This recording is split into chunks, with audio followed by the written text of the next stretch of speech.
Dans le passé, l'Église a enseigné, cultivé et conservé les arts.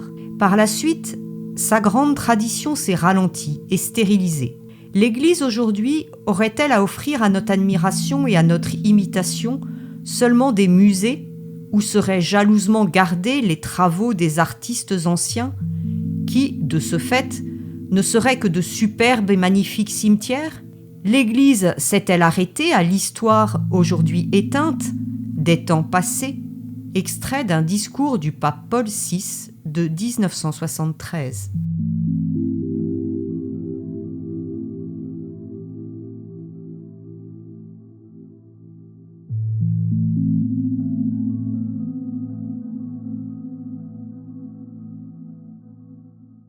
Eh bien, bonjour, je suis ravie de vous accueillir dans notre église de Donloup. Nous sommes ici dans une église ancienne, dans laquelle de nombreuses générations sont venues prier et ont apporté leur contribution pour l'édification et puis tout récemment la rénovation de l'église. Cette église est ouverte tous les jours. C'est en particulier à la suite de la demande du conseil départemental qui a contribué à la rénovation, à financer la rénovation, et qui a demandé que ce patrimoine soit mis à disposition du grand public. Et je lui suis reconnaissante parce qu'effectivement, auparavant, l'église n'était pas ouverte tout le temps. Et là, ça nous a un peu obligés, au niveau de la communauté paroissiale, à nous organiser pour laisser l'accès libre à cette église. Et nous sommes plusieurs à nous relayer, à l'ouvrir chaque matin et à la fermer chaque soir. Donc ça, c'est un bonheur. Et c'est vrai que il n'y a pas de comptage du nombre de personnes qui passent naturellement, mais nous voyons bien, à la faveur d'un livre d'or qui est à disposition dans l'entrée de l'église, que des personnes entrent avec soit le désir de visiter les vieilles pierres, soit le désir de trouver un lieu de paix, de tranquillité. C'est, j'allais dire, le fruit, un des fruits que l'on peut espérer quand quelqu'un entre dans cette église, c'est qu'il sorte avec le cœur apaisé. Peut-être a-t-il rencontré le Seigneur, mais en tout cas, il sort avec le cœur apaisé. Et ça, c'est essentiel dans notre monde tellement speed, tellement rempli de mauvaises nouvelles, de violences, etc. Et donc là, on a franchement besoin de lieux comme celui-ci. Et en particulier, toute cette sobriété qui justement amène à l'intériorité, et c'est l'intériorité qui manque énormément aujourd'hui, je crois. J'espère que cet événement va être la source d'un témoignage et d'un appel, d'un désir de nombreuses personnes de approfondir aussi cette réalité, cette transcendance, ce besoin de spiritualité qui couve peut-être dans des personnes qui habitent dans la région et notamment dans Donloup, Châteaugiron et environ, pour que nous puissions aussi les accueillir au point où ils en sont et que nous puissions développer davantage de liens avec des personnes qui sont aujourd'hui éloignées de l'Église, mais qui n'ont peut-être besoin que d'un signe pour s'en rapprocher et se rapprocher de celui qui nous unit. Et donc l'illustration de ce que je viens de dire, c'est en particulier cette porte en verre thermoformé qui est à la fois transparente et avec cette illustration avec des formes d'arbres et en même temps de torrents. Lorsque l'on entre, la poignée représente le livre de la parole de Dieu. Et lorsque l'on sort, la poignée porte une inscription qui dit « Allez en paix ».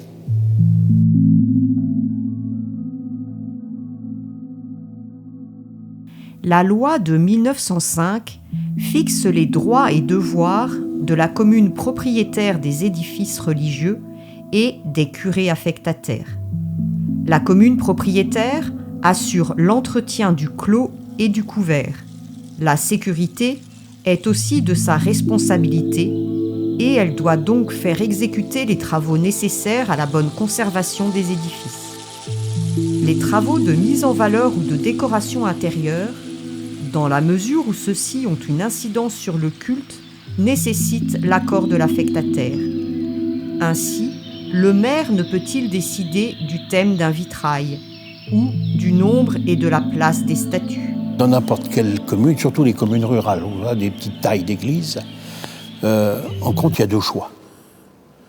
Soit on maintient l'édifice en bonne santé et qui permet encore d'y pratiquer le culte et de la faire vivre dans une activité sociale, puisque ça rythme plein de choses au cours de la vie. Les baptêmes, les communions, les mariages, les enterrements. Voilà, c'est un lieu où on réunit quand même encore plein de gens qui ont la foi, d'autres un peu moins, d'autres quelquefois pas du tout. C'est surtout au moment des obsèques. Ou l'autre choix, c'est de dire, eh bien, on n'entretient plus le bâtiment, mais on doit se poser la question si on doit le garder sans qu'on puisse en assurer la sécurité ou le démolir. Que les choses, il faut les regarder comme ça. Nous, on a fait le choix de dire que notre Église, c'était un lien social qui permet, je dirais, de réunir les gens tous les dimanches. Qu'est-ce qu'ils font, nos paroissiens, et encore au jour d'aujourd'hui? Eh bien, ils parlent de la semaine passée. Ils parlent de la semaine suivante. Ils se racontent les choses de la vie courante. C'est un lieu de rencontre où on a envie de s'échanger. Alors c'est vrai au moment de la prière, au moment de la communion et de l'Eucharistie, mais c'est vrai également après. Donc nous, la collectivité, on s'est un peu occupé du moment comment dirais-je, de la messe, mais on s'est beaucoup occupé du moment d'après. Et c'est le moment d'après qui nous a conduit à se dire il faut qu'on conserve cet édifice, parce qu'il joue un vrai rôle. Et donc pour le garder, il n'y avait pas le choix. Nous, dans l'état actuel, dans l'état de l'Église où on l'a trouvé, bon, on l'a trouvé où je l'ai vécu même, parce que j'y suis né, moi, vous comprenez, j'y suis né, j'y ai été baptisé, là où je suis, j'ai fait ma communion solennelle, je me suis marié, j'ai fait mes noces d'or il n'y a pas longtemps, donc voilà. Mais qu'importe, c'est pas parce que c'est moi, mais parce que j'étais le maire à l'époque. Mais non, c'est surtout la place dans nos communes rurales que tient encore l'église paroissiale comme un lieu de rassemblement, voilà, envers les chrétiens qui y viennent et aussi tous les autres qui sont dans l'environnement. Voilà, donc nous on s'est dit que c'était l'intérêt général, et cet intérêt général, il fallait pouvoir le mettre en œuvre, et c'est ce qu'on a fait. Voilà pourquoi je pense qu'on a réussi à motiver le conseil paroissial, le conseil municipal, pardon, parce que c'est devenu naturel. En fin de compte, on s'est dit, mais on ne peut pas s'en passer. Parce que le problème était de dire, c'est pas forcément vrai parce que c'est utile, mais si on commence à supprimer quelque chose dont on ne peut pas se passer, ça devient un problème.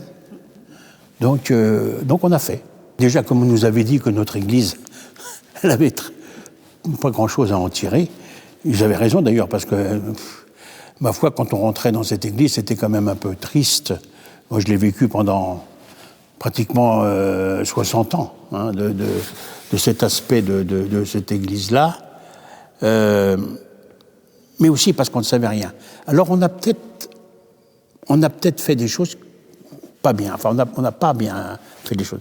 Au départ, on a fait un diagnostic, peut-être qu'on aurait pu faire un diagnostic beaucoup plus poussé, qui nous aurait fait comprendre que l'Église avait une histoire.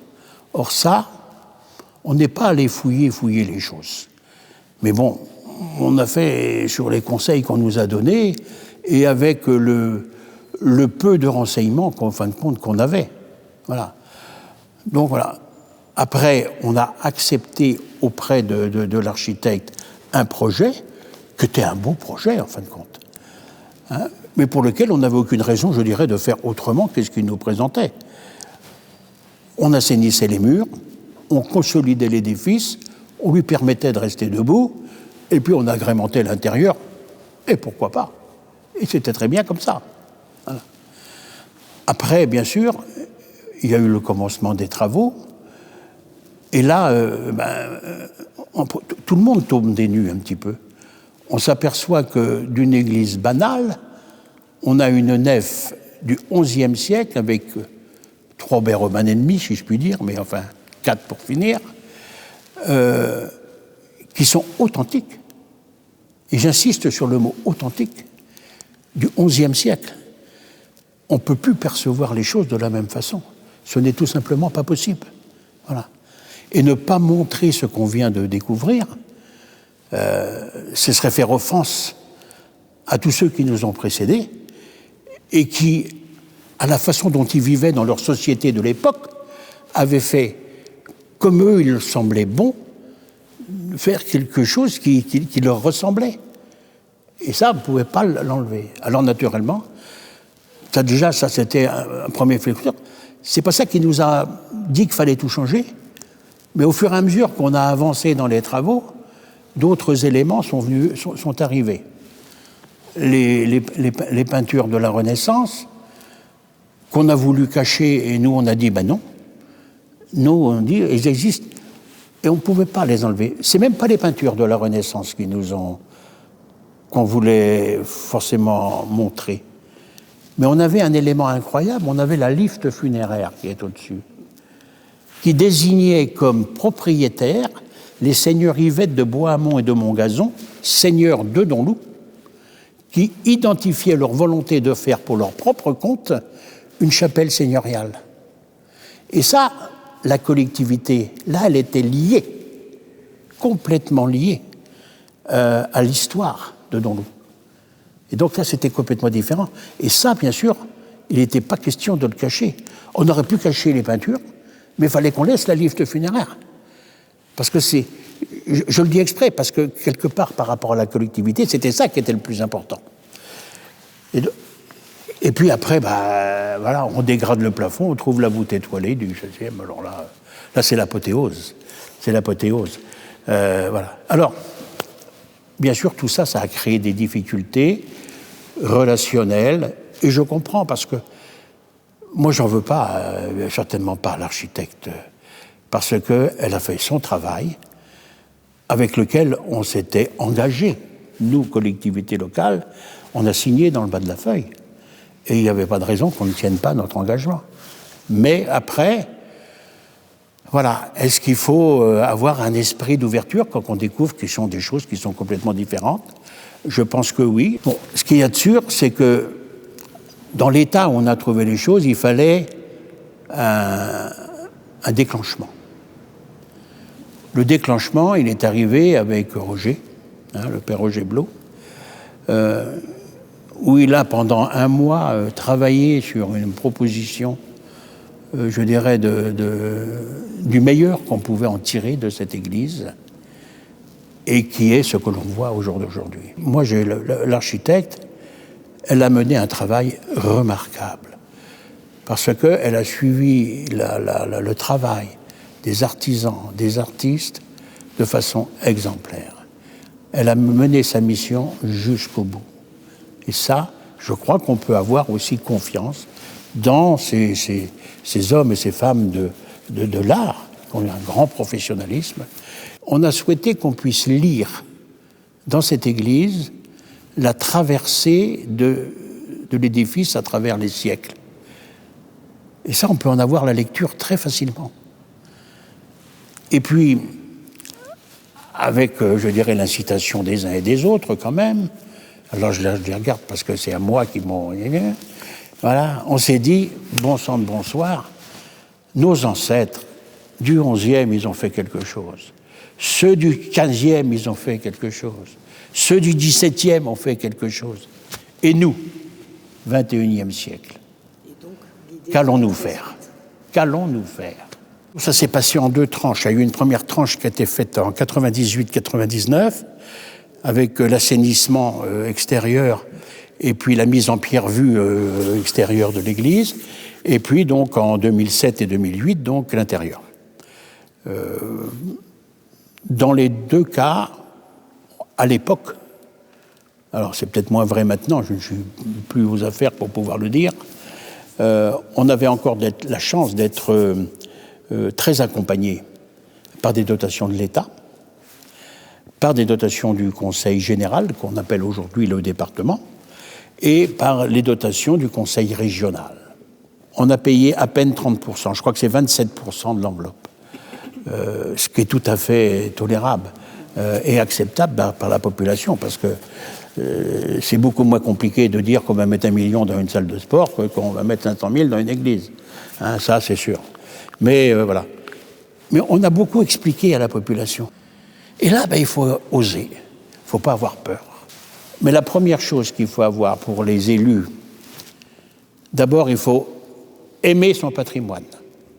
Et quand on aime son patrimoine, il faut aimer les gens. Vous savez, à Donloup, on a restauré l'image de Donloup en 1999, fin 99. Parce qu'on utilisait l'écusson des seigneurs Yvette de Beauhamont de couleur jaune et noire. Or, quand on a découvert les choses de l'Église, on s'est aperçu que l'écusson des seigneurs Yvette de Beauhamont était de couleur bleu azur au chevron d'argent. Et on s'est dit que si on voulait continuer de la même façon qu'on a retrouvé l'historique des seigneurs Yvette de Beauhamont dans notre Église, qu'il fallait utiliser les bonnes couleurs. Et donc on a repris le blason des seigneurs Yvette de Beauhamont et puis on se l'est approprié au niveau de la commune. Et on trouvait que ce n'était pas assez. On trouvait que ce n'était pas assez parce que comment qu'on peut s'identifier à quelque chose? Quel message on peut faire passer auprès de la population? Et on a mis un seul mot, un seul. On a mis Donloup, naturellement. Ayant reçu mission de l'évêque du diocèse, la commission diocésaine d'art sacré a pour rôle de veiller à l'aménagement des lieux de culte en application des normes liturgiques promulguées par la hiérarchie de l'Église catholique, de promouvoir la création artistique et de favoriser la formation des fidèles et du clergé dans le domaine de l'art sacré. Article 4 des statuts de la commission diocésaine d'art sacré. C'est vrai que c'est des bons souvenirs, mais pour moi, ça commence en 1999, quand on commence à enlever le ciment des murs extérieurs. Et je me rappelle très très bien, c'était de la toute petite pierre. Alors c'était extrêmement difficile à faire, en fait. Et je rends un hommage déjà à tous ces travailleurs de l'entreprise qui ont eu la patience d'enlever ce ciment. Il faut savoir que dans les années 50, cette église avait été cimentée à l'extérieur et à l'intérieur. Donc c'était une église absolument sinistre.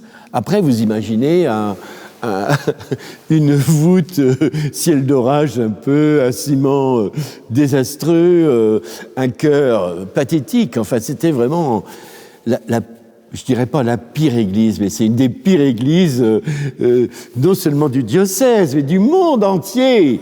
Alors, une église qui ne donnait, à mes yeux, aucun bonheur. J'avais fait venir un archéologue, Jean-Claude Meuret, c'était un ami, qui nous a fait, je pense, ça nous a pas coûté cher de faire ces fouilles, parce que cette église est en pente descendante, et alors on a toujours eu envie de combler la descente. Alors forcément maintenant le lavabo il se retrouve au niveau du sol, c'est incroyable. Alors on voulait essayer de comprendre ça, etc. Et puis il y avait ça, il faut absolument qu'on voit ça. Alors on était là avec l'ongle de notre pouce, millimètre par millimètre, à essayer de dégager le visage. C'était un peu risqué quand même. Et toc, l'œil de Marie-Madeleine est apparu. Et alors tout d'un coup, on se dit, mais elle a des yeux formidables, cette dame-là. Alors évidemment, les bâtiments de France qui étaient un peu réticents, parce qu'effectivement, et tout d'un coup, ils voient ce visage de Marie-Madeleine. Alors ça a tout changé. C'est le curé Michel qui a été exemplaire, hein, parce que Michel a dit, moi, j'y connais pas grand-chose, vous êtes les connaisseurs, un artiste, c'est un artiste, un maire, etc. Il a respecté en fait complètement la créativité qui s'opérait ici. Il a sollicité de Pierre des vêtements liturgiques adaptés à la joie finalement que donne cette église.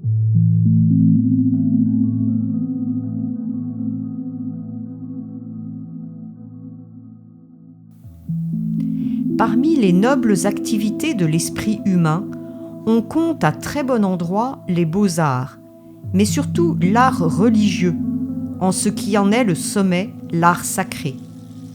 Par nature, ils visent à exprimer de quelque façon dans les œuvres humaines la beauté infinie de Dieu, et ils se consacrent d'autant plus à accroître sa louange et sa gloire qu'ils n'ont pas d'autre propos que de contribuer le plus possible, par leurs œuvres, à tourner les âmes humaines vers Dieu. Extrait de la Constitution Sacrosanctum Concilium, numéro 122, sur la dignité de l'art sacré. Moi, je suis arrivé, on me demandait de faire un hôtel. Et quand je suis arrivé sur place, je dis, bah oui, moi, je veux bien vous faire un hôtel, mais l'hôtel, il ne va pas pouvoir lutter contre ce vitrail qui est sinistre. Moi, je veux bien faire des choses très joyeuses, mais le côté sinistre du vitrail ne va pas faire prendre la chose. La mayonnaise ne va pas prendre, quoi. Et puis, c'est là que le père Roger est parti chercher monsieur le maire et a dit, bon, ben voilà, il y a un petit obstacle, c'est le vitrail. Mais moi, je n'ai fait que dire ça. Et après, tout s'est enchaîné. Ça a été un miracle, disons. C'est un enchaînement de belles choses qui se sont produites. Mais voilà. Donc, j'ai fait ce vitrail en lien avec l'hôtel, le siège, le lambon, enfin tout ça. Mais enfin, tout ça, ce sont mes premiers travaux, en fait. Mais dans l'église, j'en ai fait d'autres. Mais c'est disons, c'est le début de ma carrière, ça, on peut dire. C'est un chantier qui n'a pas été conceptualisé d'un seul bloc. Non, ça s'est élaboré dans le temps. Et c'est là où c'est plus intéressant, parce que moi, j'ai vécu 10 ans dans cette atmosphère de progression et même d'évolution dans mon travail. Et ça m'a permis c'était un laboratoire extraordinaire. On n'aura jamais vu ça ni les vilaines, donc Pierre. Je vais vous encourager. Voilà, on va le lever. C'est bien. Parce qu'on va l'idée.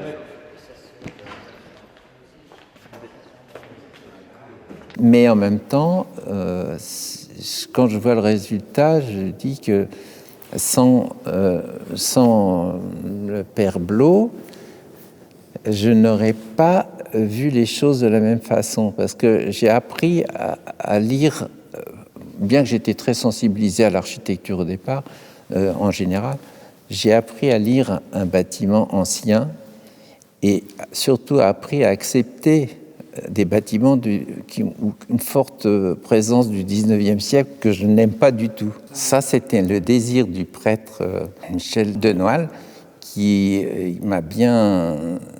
Lui, il était très neutre, il a été vraiment d'une confiance totale. Il m'a dit, moi, j'aimerais bien faire le catéchisme devant un vitrail, devant ce vitrail, parce que je peux faire le catéchisme au pied du vitrail, tout ça. Et moi, je dis, ah bon, ça, oui, d'accord. Et puis moi, j'ai travaillé avec mes souvenirs d'enfance, en fait, comment j'étais quand je faisais le catéchisme. Et puis je me suis dit, je vais me baser sur les 3 vies du Christ, en fait, la naissance, la mort et la résurrection, la glorification, quoi. Et puis il y a les rois mages, il y a les bergers, il y a l'âne, le bœuf, les étoiles. Le bleu, c'est une couleur merveilleuse, ça va vers le ciel, vers le haut. Enfin, pour moi, ça représente plein de choses, mais c'est aussi les souvenirs d'enfance, au Mexique, tout ça. La naïveté des choses aussi. Au Mexique, les retables mexicains sont d'une naïveté extraordinaire et c'est d'une gaieté fabuleuse. Donc tout ça, ça m'a imprégné. Quand j'étais enfant, j'ai vécu là-bas et j'ai ramené, en fait, en France, sans le savoir, la couleur. J'ai ramené la couleur, la joie des choses. Voilà. Pour moi, quand on est catholique et qu'on veut exprimer la Bible, la vie du Christ, tout ça, c'est forcément figuratif. Ça peut pas, c'est l'incarnation des choses. C'est le but même. L'abstrait, c'est l'esprit. l'incarnation, c'est l'amour. Enfin, le figuratif, c'est l'amour.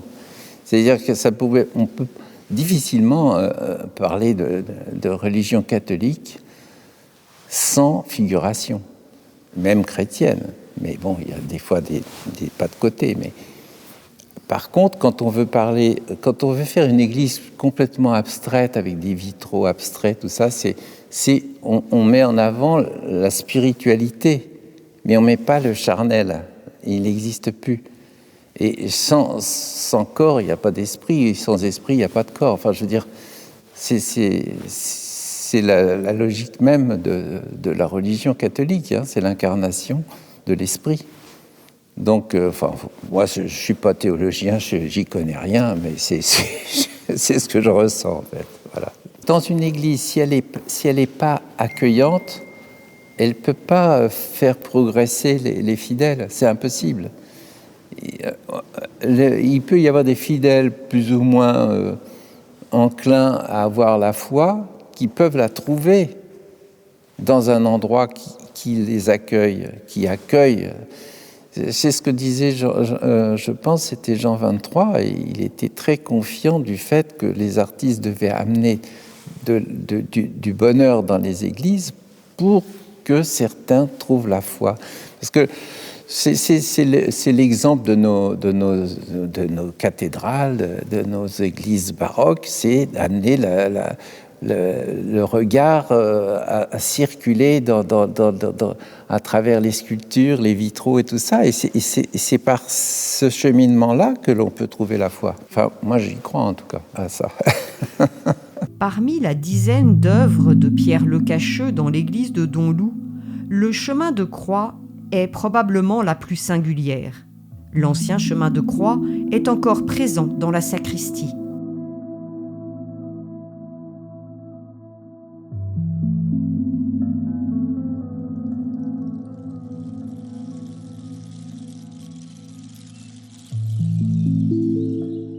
Le chemin de croix, c'est en fait, moi j'avais été marqué dans ma jeunesse dans mes études par le chemin de croix de Matisse à Saint-Paul-de-Vence. Et ça, j'adorais ce dessin de Matisse qui était beaucoup plus simple que le mien, mais tellement... Et ce rassemblement de la passion. Là, je me suis dit que c'était peut-être l'occasion de faire aussi une sorte de rassemblement de la passion du Christ en 3 volets. C'est-à-dire, là, c'est un triptyque, en fait. C'est un peu comme si je l'avais dessiné au fusain. D'ailleurs, j'ai essayé de restituer cette ambiance comme si c'était tracé au fusain. Alors, je commence par le lavement de mains. On descend progressivement le voile de Véronique aussi. On descend et on remonte et on redescend. On a le lieu du crâne, le Golgotha. On a la douleur des clous qui rentrent dans le pied. Enfin, tout ça, c'est la passion, c'est la souffrance. Je voulais qu'on sente cette souffrance qu'on veut évacuer de nos jours par une abstraction décorative très simple. Il ne faut surtout pas heurter. C'est un peu agaçant aussi, hein, parce qu'on n'est pas dans l'abstrait, dans le décoratif. Il faut que ces choses soient dites, ça fait partie de nous. Donc après, on va vers le tombeau, et ce tombeau qui va vers un infini, et cette résurrection qui redonne de l'espoir, surtout face à un baptistère où là, on doit justement avoir le feu qui descend sur le baptisé. Enfin, voilà, donc c'est un mélange de ça. C'est pour ça que c'est important de bien connaître les lieux, de bien faire l'inventaire de ce qu'il y a, de voir que cette tour magnifique que l'on voit maintenant accueille une vierge, un baptistère, un tabernacle, enfin un chemin de croix, une porte. Enfin, tout ça, c'est magique en fait. Et ça, c'est tellement bien là qu'on ne le voit plus parfois. C'est ça aussi. Il faut apprendre à voir. il y a un peu d'incompréhension par rapport à ce grand cadre regroupant les 14 stations de la Passion du Christ qui sont représentées avec des symboles. On voit dessus, par exemple, juste le visage de Jésus et le visage de Véronique, ou bien les pieds avec un clou dessus. Il faut déjà bien connaître toute l'histoire de la Passion du Christ, et je pense qu'aujourd'hui c'est beaucoup moins partagé par nos concitoyens.